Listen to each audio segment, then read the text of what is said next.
And again, guys, we'll be around right after this if you have specific questions, and please reach out to Kevin or myself or any of the board members, and we'll talk to you at length about maybe some questions you have. This is our first year doing this, and we hope to expand upon it. So, again, really appreciate y'all coming. So the NAPF would not be around if it weren't for Ron Layman. So he helped gather the seed funding probably back in 2015-ish, and is one of the founders, really, of NAPF. So he is a rock star in the field of parks and recreation. And really quickly, he still serves at nearly, I think he is 80 years old, as a commissioner for the Shanahan Park District for over 43 years. In 1997, they received the NRPA Gold Member Grand Award for Excellence in Park and Recreation. And let's see here.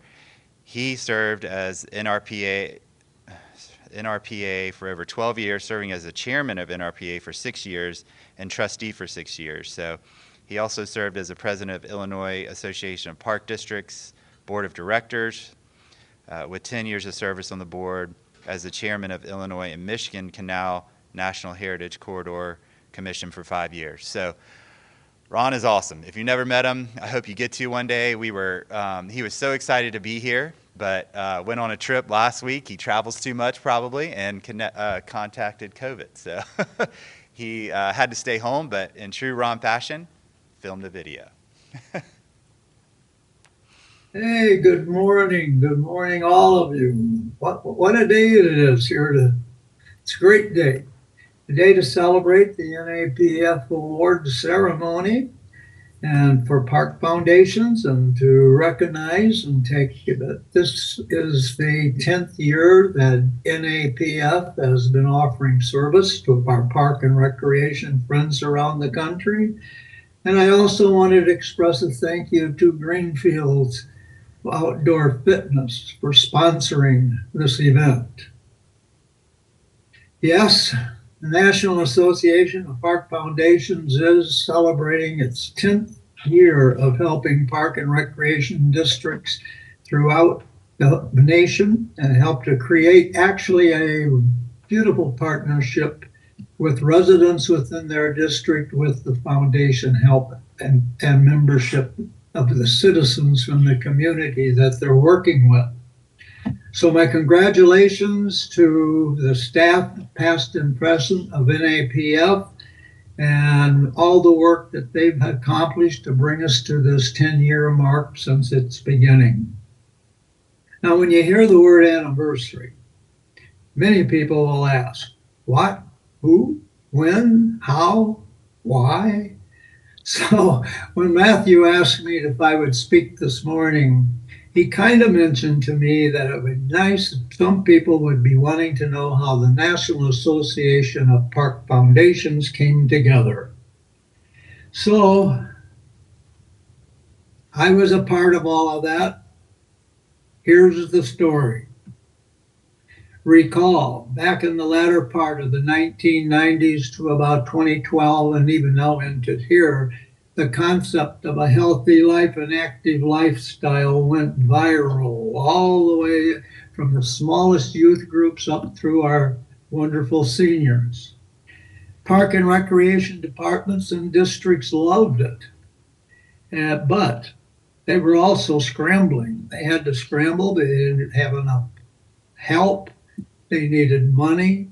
They had facility situations where there were so many things that residents in their community would like to do that they needed to try to help provide. So, becoming such a culture as this that we have talked about, we ended up having the opportunity to be out as the NRPA chairman around the country at that point in time. There again, same story as we just mentioned. As we traveled the country, the people were just excited, happy, busy, loving it.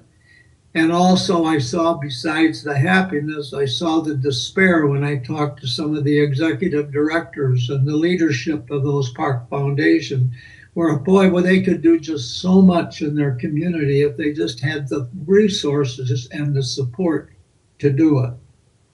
And so with that kind of as the background, let's kind of move forward a little bit and go to the point in time when I finished my term in 2007. And during that period of time, we in my communities, same thing, experienced the same thing. But I remembered in all my travels how once in a while we saw some towns, some communities, some big, some not so big, with foundations. And I kept wondering, will foundations, could that be the answer to all of this? Well, back in my NRPA days, we did help form a foundation because we too were looking for help to do media awareness of a healthy lifestyle and the advantages of park and recreation as the source to look for it. And we knew how hard it was to accomplish these things. And so it ended up, as we've had more staff, I noticed larger cities doing it. Within our own ranks, we kept saying, does foundations make a difference? Now that's the status quo, and it didn't just come momentarily and go. It went on from even up to this present point. I call it the healthy lifestyle trend. We never let up. My community and Park District, same thing. We were a growing community. We had many people coming from many different directions to settle in our town. Some came from good districts with park and recreation. Most, I'm happy to say, were thrilled with what we had, but what we had needed to be increased. And there was always new things that our staff seemed to be aware of that made us move forward quickly. So, remembering foundations, we decided to have our foundation. And when we did that, boy, did we find it as a learning experience. But we did accomplish the foundation, and we experienced the success and the closeness because the foundation gave us a bridge to our people that are in our community. Kind of developed kind of what I would call a partnership relationship with it. And that kept everything moving rather rapidly, sometimes very successfully, not easy sometimes, a lot of challenges. And we all talked about it.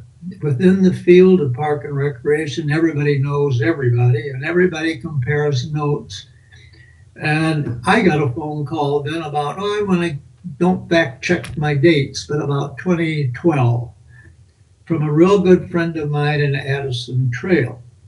In Addison Trail, he called and said, Ron, I need a favor. I need for you to get time and meet somebody that I've met and listen to a plan that he has that I think you'd be interested in. He'd like your opinion. And so, curiosity being what it is, we quickly set a date. And I met a gentleman by the name of Donald Ortell. And it turned out that Donald's goal was to create a National Association of Park Foundations. Now, Donald had experiences of working with foundations. He had the legal expertise. He had the licenses. As far as marketing know-how, he had worked with many nonprofit groups. And as a result, I began to think about our experiences and how we would have appreciated somebody that had that wealth of information. And I thought maybe this could help a lot of park districts.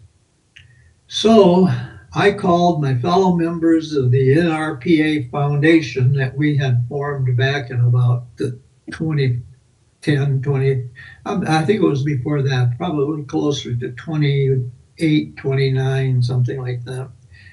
Anyway, I called them and invited all the members to a meeting at Chicago O'Hare Charter Flight Terminal. And they all came, all of them. And at that meeting in Chicago, Mr. Ortell laid out his thoughts, his plans, his concept. what he anticipated a National Association of Park Districts could and would accomplish. He laid it out detail by detail.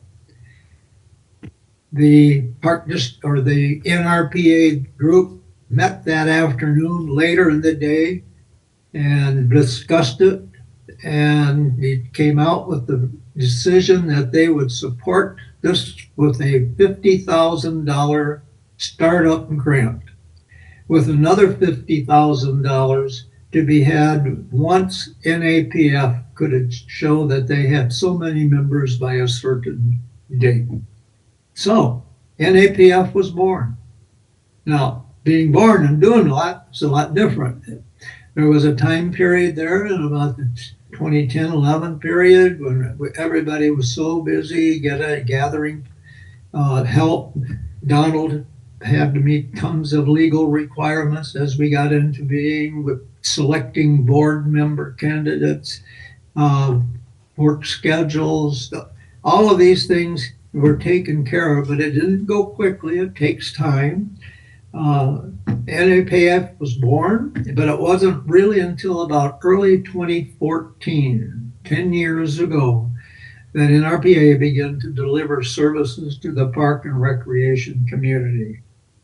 And suddenly here it is, 10 years later. So during that 10 years, I certainly want to thank Donald Ortel for his visions. I want to thank those past NRPA Foundation members for their support and funding that made this possible. And it's now all throughout the USA. So that members really showed the wisdom of the future. Donald and the department staff, Mr. Kevin Horenthal, and today's staff for taking over when Donald retired. We are still in a vibrant period of time. Things have been going so good. We offer our congratulations and tip our hat to Kevin and to Donald for all that they have done for the park and recreation field. And it certainly does prove at the end. Foundations do improve park and recreation communities. Thank you. My congratulations to award winners. Again, my thanks to Greenfield and to Donald and to Kevin and all of their staff. You have a great day. I kind of wish I was there to be with you. Thank you.